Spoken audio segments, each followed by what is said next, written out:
All right. So, power of play and calming educational anxieties. So, I really just wanted to offer something today to remind us all what it is that um, is really important. And it's easy to get kind of wrapped up in our anxieties about parenting and particularly around like their education. Um, and so, sometimes this helps.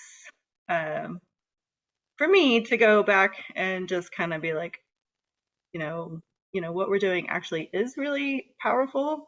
Um, and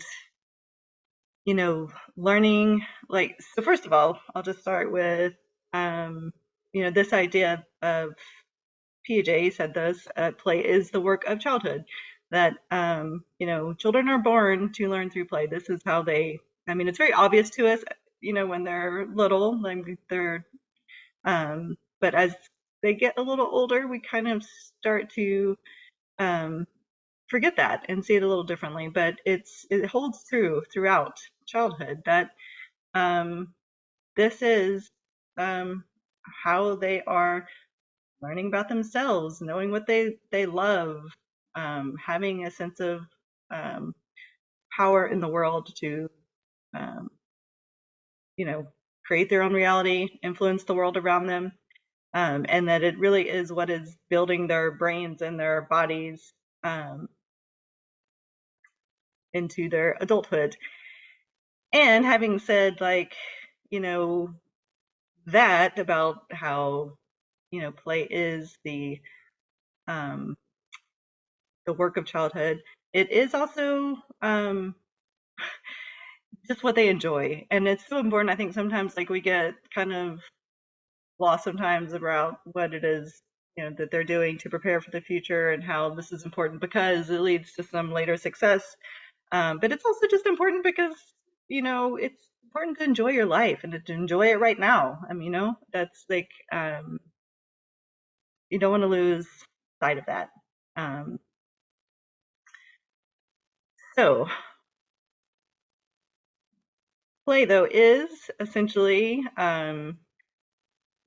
it's chosen freely, right? Play is um, like by definition, something that you're enjoying.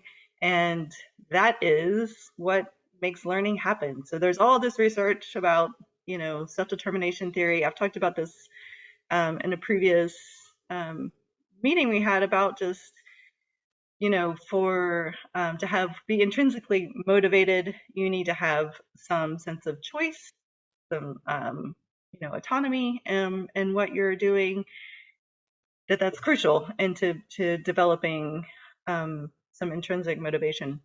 And basically, so that's what leads us to want to learn things. That is how we learn things.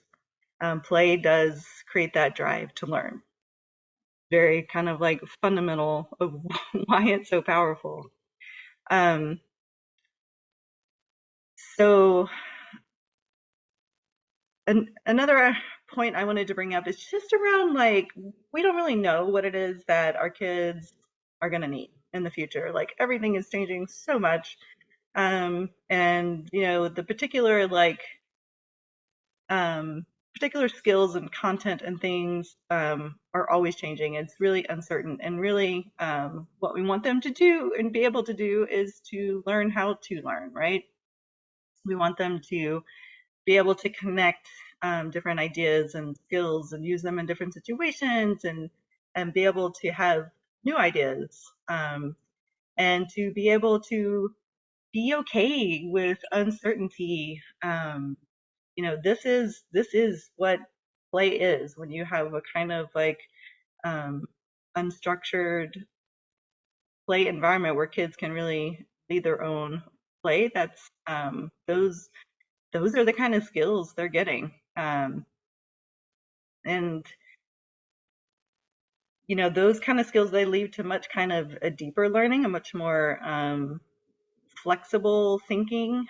um, when they're learning like content that's kind of more abstracted and not connected to something they're actually doing and directly related to their experience, it's not going to go very far. It's, they may remember it for a little while or whatever, but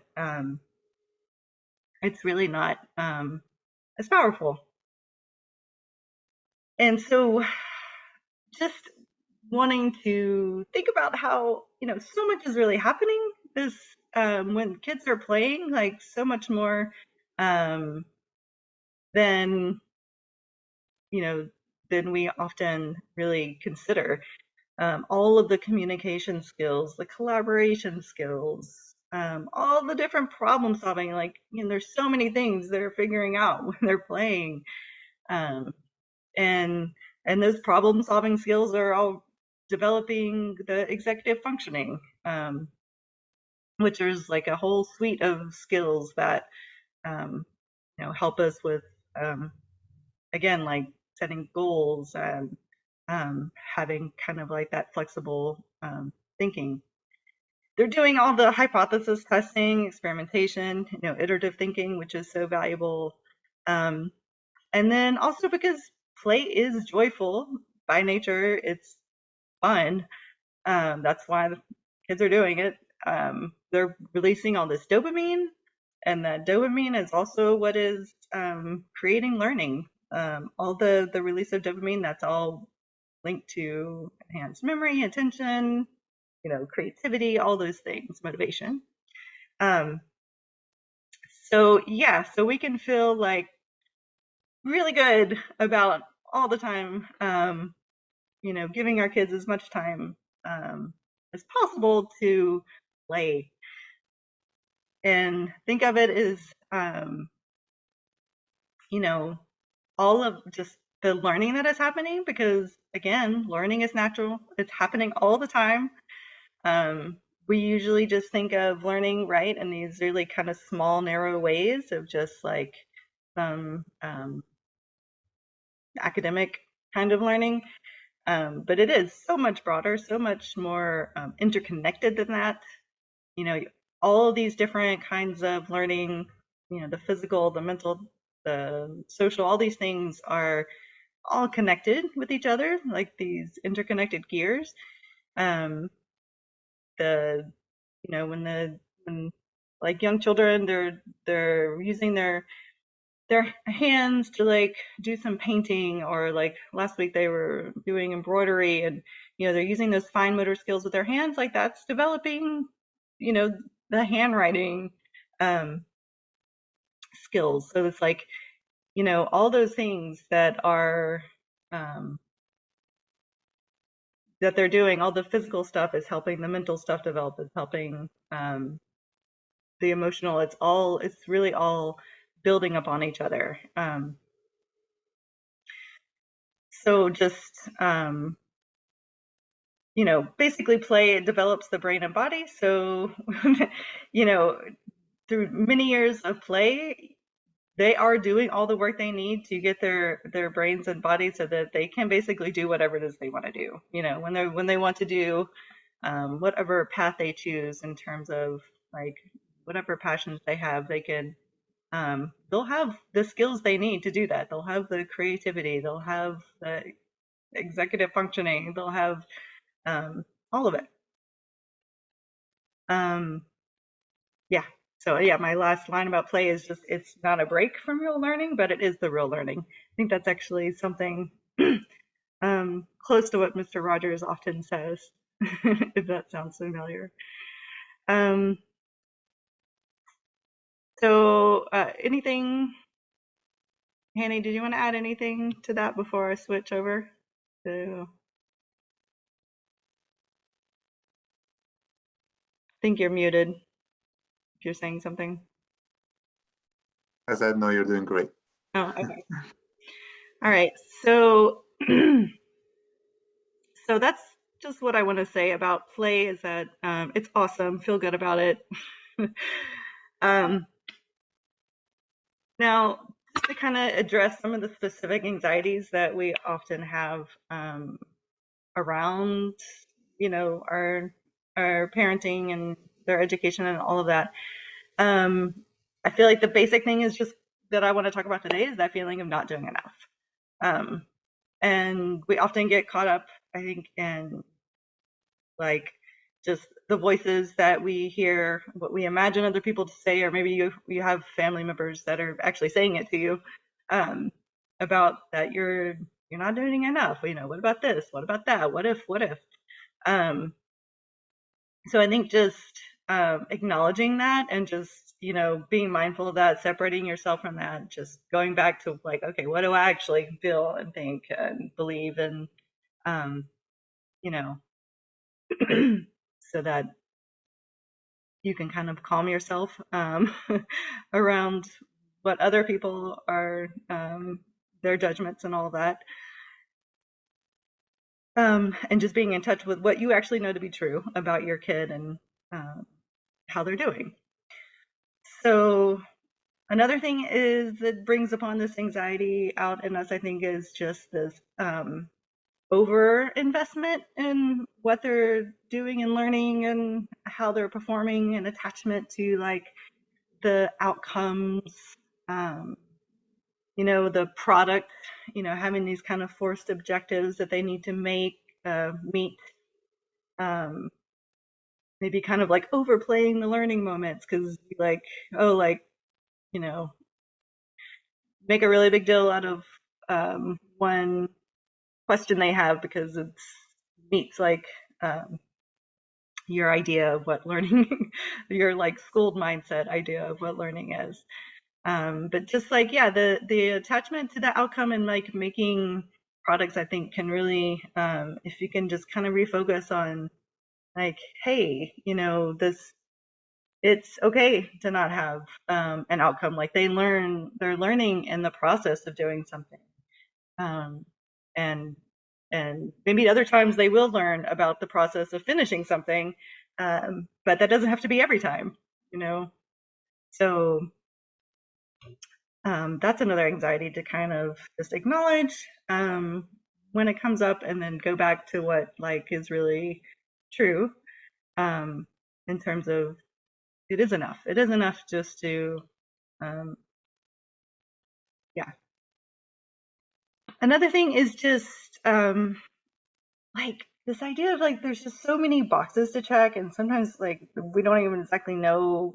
Sometimes they can even be kind of vague, but like we kind of get handed all these boxes that we need to check from our, from the education system of like, this needs to happen at this time and in this way, in this order, and like, um, and just like kind of stepping back and realizing like, you don't have to take on all of those boxes. Um, I'm going to talk a little bit more about this in the next slide, but it's like that's having so many of those things that you feel like you need to check off and you're not doing, and you're always, looking like comparing and all of that. And that creates all of this anxiety. um, so, what I want to say is you are doing enough. Like, this is just, I think the more that we can just tell each other this as parents, like, um, we're doing great. Like, the main thing you need to do, and this is really, it's in the research, it's like you just need to show up for them, listen, hold space, just be responsive to their interest and to their curiosity. It's really, that's it. That's like just, um, that is enough. All the other things are extras. um, You can also just reassure yourself that, you know, all the research on unschoolers and kids who spend a lot of time, in play-based environments, um, that despite, not having a lot of exposure to all the traditional school subjects, that they still do just fine when they do choose to enter a school, whether it's like middle school or high school or college, that they all are able to do that. They are able to learn how to play the game of school when they choose to do so. So really, like we're kind of lucky to be doing this now. Like if you listen to people who were doing this 30 years ago or whatever, it's like they didn't have examples of grown kids who were given more choice and given more freedom to play and follow their own interest. Um, but now we actually can be like, yeah, actually, and they're fine, and they do well in school-like environments whenever they decide to go into them. So, because they're motivated and ready to do whatever it is they need to do, you know, to to get into high school or to get into college if that's what they want. Um, Technology, I think, it's one of those things like it's so good. There's so many great um, ways of like so many like interesting educational things to do online and um, just it's great. Brace it like the kids. I